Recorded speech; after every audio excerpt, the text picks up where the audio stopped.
What if I told you that a single microscopic glitch in a code written billions of years ago is the reason for the breathtaking diversity of life on Earth? A typo, a copying error, so small it's almost nothing, yet powerful enough to build empires of species, and just as easily topple them. This isn't science fiction. This is the story of mutation. It's the engine of evolution, a relentless, random force that has been shaping our world for millions, even billions of years. From the colossal dinosaurs that once roamed this planet, to the birds soaring in our skies today, and even to the very cells inside your body, mutation is the ghost in the machine, the silent author of life's grand, sprawling epic. So, what exactly is a mutation? To understand it, we have to zoom in, way in, to the level of our DNA. Think of DNA as the ultimate instruction manual for a living organism. It's a massive library of information, written in a four-letter alphabet, A, T, C, and G. These letters, or base pairs, are arranged into specific sequences called genes. Each gene is like a recipe, providing the instructions to build a specific protein. Proteins are the workhorses of the cell. They build our structures, carry oxygen, fight infections, and catalyze the chemical reactions that keep us alive. A mutation is simply a change in that DNA sequence. It can be as small as a single letter being swapped for another, a point mutation. Or it could be more dramatic, like entire sections of the code being deleted, duplicated, or inserted where they don't belong. Now, not all mutations are created equal. Many are completely neutral. They occur in non-coding regions of our DNA, or result in a change that has no discernible effect on the protein. They're like a typo in a book that doesn't change the meaning of a sentence. Some mutations, however, are harmful. They can alter a crucial protein, leading to genetic disorders or diseases. But then there are the rare, game-changing mutations, the beneficial ones. These are the tiny glitches that, by pure chance, might give an organism a slight edge, a little more speed, better camouflage, or resistance to a disease. It's these beneficial mutations, filtered through the sieve of natural selection, that drive the incredible story of evolution forward. To see this process in action, let's rewind the clock, way back, to the Mesozoic era, the age of dinosaurs. For over 150 million years, these magnificent creatures dominated the planet. Their incredible diversity wasn't the result of a grand design, but a slow, meandering accumulation of countless mutations over immense spans of time. It's a common misconception that mutations gave dinosaurs their features overnight. The reality is far more gradual and fascinating. Take the Ankylosaurus, a walking fortress covered in thick, bony plates and wielding a formidable tail club. This wasn't a single mutation.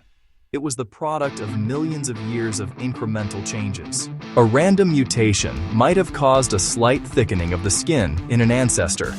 If that thickened skin offered even a tiny bit more protection from a predator, that individual might live longer and have more offspring, passing that trait down.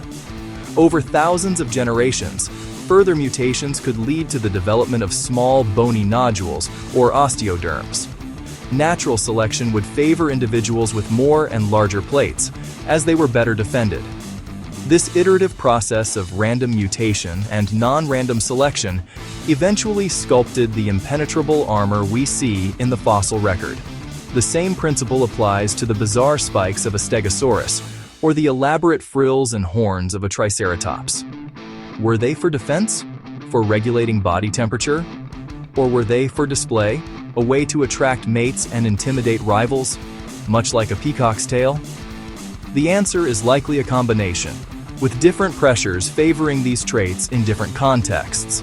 Each horn, spike, and plate began as a tiny accidental change in the genetic code, a chance occurrence that, when tested in the harsh reality of the prehistoric world, proved to be an advantage.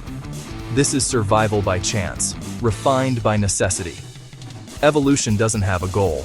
It's simply a response to the environment, a constant experiment played out over deep time, with mutations providing the raw material for every new adaptation.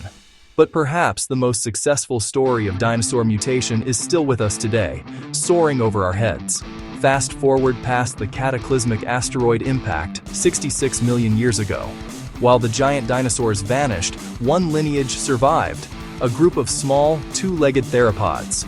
We now know, thanks to a mountain of fossil evidence, that these dinosaurs are the ancestors of modern birds. The key to this incredible transition? Feathers. Feathers themselves weren't a single mutation for flight. Early feathers, which were simple, hair-like filaments, likely evolved because of a mutation that offered a different advantage: insulation. A slightly warmer dinosaur is a more active dinosaur, better able to hunt or escape danger. Over eons, further mutations led to more complex, branching feathers. These might have been co-opted for display, with vibrant colors and patterns used for communication and mating rituals. It was only much later that these intricate structures, through more random changes, became suited for gliding and eventually powered flight. But flight wasn't just about feathers. A cascade of other mutations was necessary. Bones became hollow and lightweight. Respiratory systems evolved into a hyper-efficient one-way flow of air to power high-energy flight. Metabolism ramped up. Each change, from the microscopic structure of a bone to the shape of a wing, was a product of mutation, tested and refined by natural selection. The result of this long, evolutionary journey is staggering. Today, there are over 10,000 species of birds, inhabiting every continent on Earth. Every single one is a living, breathing testament to the power of dinosaur mutations. But mutation isn't just a story of the ancient past. It's happening right now, all around us, and inside us. Think of antibiotic-resistant bacteria, one of the biggest public health challenges of our time. When we use antibiotics, we create immense selective pressure. Most bacteria are killed, but if a single bacterium has a random mutation that allows it to survive, perhaps by changing the shape of the protein the antibiotic targets, or by developing a pump to eject the drug, it will live to reproduce. Soon, an entire population of resistant superbugs is born. This is evolution in hyperspeed, a direct consequence of mutation and selection happening in a hospital bed instead of a prehistoric jungle. We can also see mutations in more surprising ways. Have you ever seen a blue lobster? This incredibly rare coloration is caused by a genetic mutation that leads to an overproduction of a particular protein. This mutation is so rare it's estimated to occur in only 1 in every 2 million lobsters. It doesn't necessarily offer a survival advantage. In fact, it might make them more visible to predators, but it's a striking visual example of a random genetic change. Other visible mutations in the animal kingdom include albinism, a lack of pigment, and melanism, an excess of black pigment, creating stunning panthers out of leopards or jaguars. And humans? We're no exception. About 10,000 years ago, after the advent of dairy farming, a mutation arose in some human populations in Europe that allowed adults to continue producing the enzyme lactase, which is needed to digest milk. This trait, known as lactase persistence, was so advantageous that it spread rapidly. If you can drink milk as an adult, you can thank a relatively recent mutation in your ancestry. So how do these fundamental changes actually happen? Most mutations are simple copying errors. Every time a cell divides, it has to copy its entire DNA genome, billions of letters of code. It's an incredibly accurate process, but it's not perfect. Occasionally, a wrong base is inserted. These are called point mutations. Other times, the cellular machinery might slip, accidentally inserting an extra base or deleting one. These are called insertions and deletions, and because they shift the entire reading frame of the gene, they can have major effects on the resulting protein. Beyond simple errors, DNA can be damaged by external factors called mutagens, ultraviolet radiation from the sun, certain chemicals like those in tobacco smoke, and other forms of radiation can all physically damage the DNA strand, causing breaks or forcing base pairs to link incorrectly. Fortunately, our cells have a sophisticated toolkit of repair enzymes that are constantly proofreading and fixing these errors. Most of the time, they catch the mistake and correct it. But every now and then, a mutation slips through. And while the vast majority of these are neutral or harmless, It only takes one beneficial mutation in the right place, at the right time, to change the course of history for a species. For billions of years, mutation has been a game of chance. But in the 21st century, for the first time in the history of life on Earth, one species has learned how to rig the game. I'm talking about gene editing technologies. Most famously, CRISPR. CRISPR is a revolutionary tool derived from a natural defense system in bacteria that allows scientists to make precise changes to DNA sequences with relative ease. It works like a pair of molecular scissors, guided to a specific location in the genome where it can cut out, replace, or insert new genetic information. The potential is breathtaking.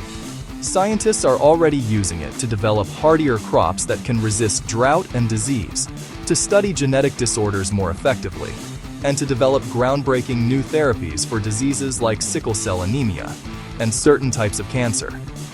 We are no longer just observers of mutation. We are becoming its authors. This newfound power, however, comes with profound ethical questions. Where do we draw the line? Using CRISPR to fix a debilitating genetic disease in a single person, known as somatic editing, is one thing. But what about making changes to sperm, eggs, or embryos? These are germline edits, changes that would be passed down through all subsequent generations, permanently altering the human gene pool. The risks are significant, from unintended off-target mutations to exacerbating social inequalities if these technologies are only available to the wealthy. We are standing at a precipice, forced to confront questions our ancestors could never have imagined. From a random glitch in a dinosaur's DNA to the calculated precision of a CRISPR edit in a modern lab, the story of mutation is the story of life itself. It is a rolling, endless experiment. It is the source of life's resilience, its creativity, and its astonishing diversity. It connects the smallest bacterium to the largest whale, and it connects all of us to a deep, shared history written in our very genes. The next chapter of this story is being written right now, and for the first time, we have a pen in our hands. What will we write? To keep exploring the incredible forces that shape our past, present, and future, make sure you subscribe to Timelines. Like this video if you learned something new, and join us as we ride the next great mutation in history.